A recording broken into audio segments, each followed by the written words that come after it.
Eşkine xəstə düşmüşəm, sən də mənim dərdimə dərman kimsən. Ruhum sənsiz üşüyür, damarlarımda dolanan qan kimsən. Mən səni sevməyimi günah eyləmədim, həyatımda səv eləmədim. Arzular qaldı yarım, arzuları əllərimlə məhv eləmədim.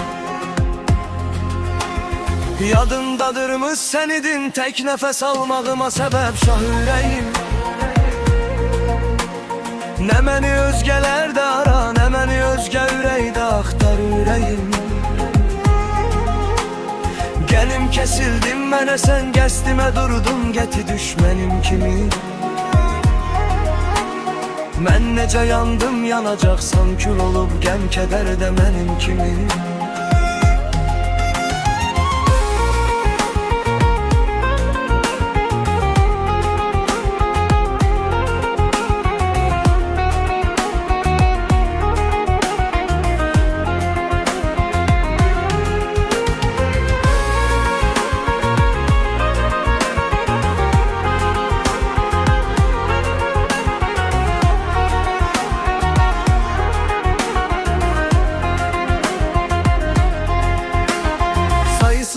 Tek geceler sübhe kadar sızlamışam, ağlamışam.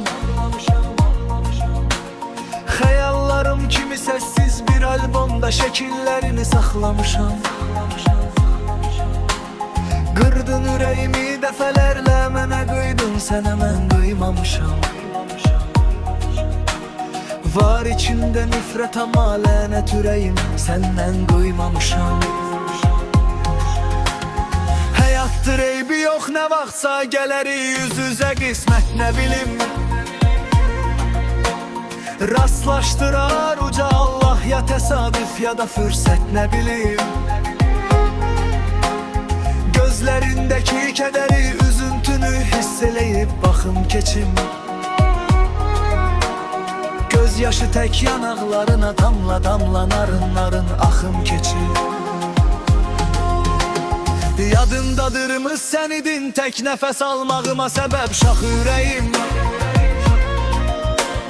Nə məni özgələrdə ara, nə məni özgə ürəkdə axtar ürəyim. Gənim kəsildim mənə, sən qəsdimə durdun, qəti düşmənim kimi. Mən necə yandım, yanacaqsan kül olub, qəm kədər də mənim kimi.